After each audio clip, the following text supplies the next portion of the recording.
afternoon, everybody, and welcome back to Just Business. Hope you guys had a great weekend.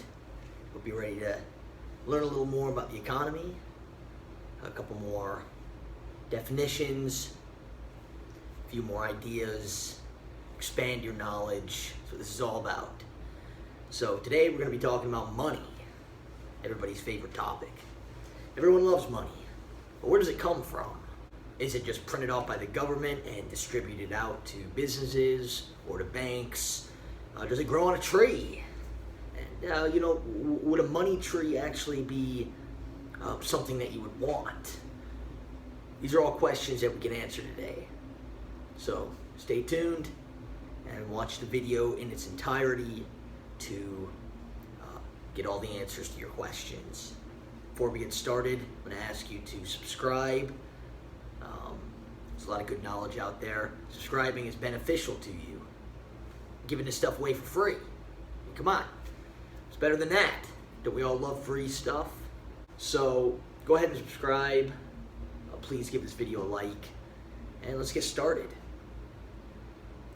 So in order to figure out how money is made, we're not necessarily going to be talking about the process of actually printing off money. I mean, we all know how that happens. We're going to be talking about how the money is actually distributed in the economy, how it works, how the money influences the macroeconomy. And for that, you're going to have to understand the definition, monetary policy. I know we've touched on fiscal policy, which is basically the government passing certain policies to influence the economy one way or the other. Monetary policy is a little bit different. It's not necessarily the government who's handling this or passing these policies or making these decisions. It's actually the central bank. Now what the central bank is basically, think of it this way, the central bank is a bank for banks.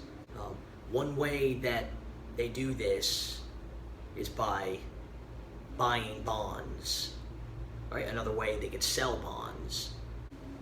So essentially, if the central bank buys bonds, they're putting money into whatever bank they buy a bond from. This could be many banks. So they're giving new money to banks. Now what this does is this directly puts money into the loanable funds market. Now, you're asking me, what is that? The loanable fund market, it essentially influences interest rates, and increases the money supply. Now what this does is it encourages people to go out and get loans. When the interest rates lower, people get loans. Right? Now what this does is, let's take that to the supply and demand curve. On the supply and demand side, what this does is it increases GDP, which if you remember from our fiscal policy lesson, raising the GDP, is beneficial to the economy. It keeps the economy out of recessions. It's a general indication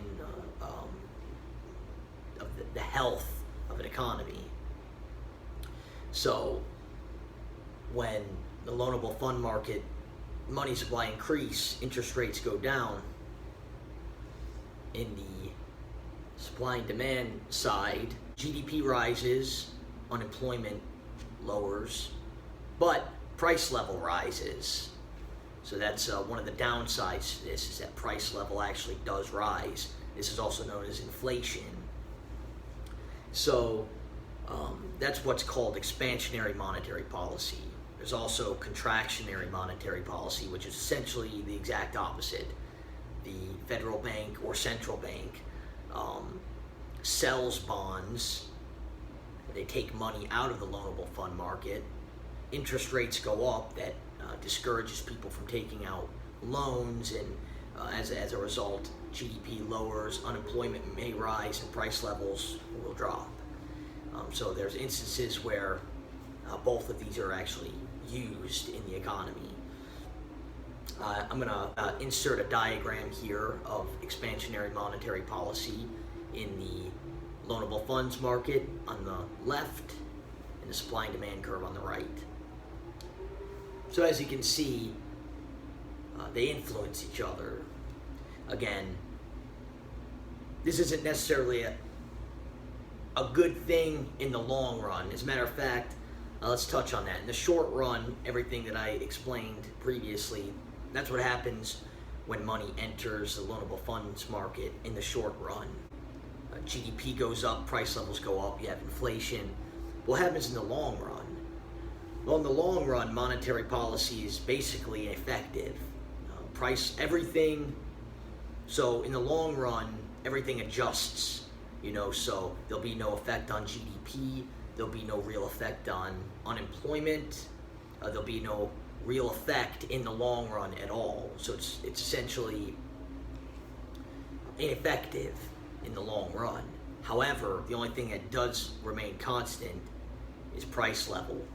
So if you print off a bunch of money, or if the central bank increases the loanable funds market by a lot, price level is going to go up a lot. Of course, GDP goes up, good for the economy. Unemployment goes down, good for the economy. However, in the long run, when everything adjusts, the only thing that's left is inflation. This is why you can't just print money off. I know a lot of people say, well, let's just print money off. Well, it doesn't work that way. You're just going to end up with inflation. So you can see that in the short run, monetary policy may be good for emergency situations, recession-like situations, trying to influence the economy. In the long run, everything will adjust. Price level will remain high, higher than it was. However, there's money in the economy, so hopefully that would offset some of that going down the road. That doesn't always work, and sometimes you're just left with inflation.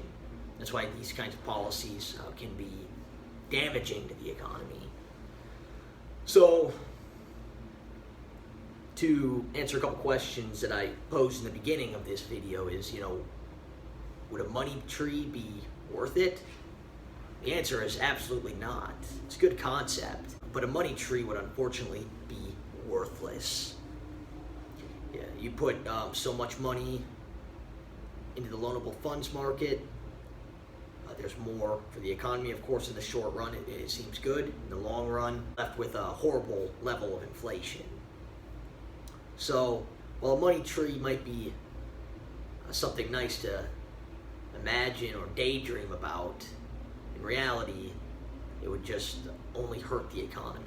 So, that's going to be it for this lesson. It's a short lesson. I plan to have more lessons on monetary policy. Also, another thing I want to touch on later is inflation. How do we get these percentages? How do you calculate inflation? How do you measure inflation, with GDP, and kind of understand all that sort of stuff.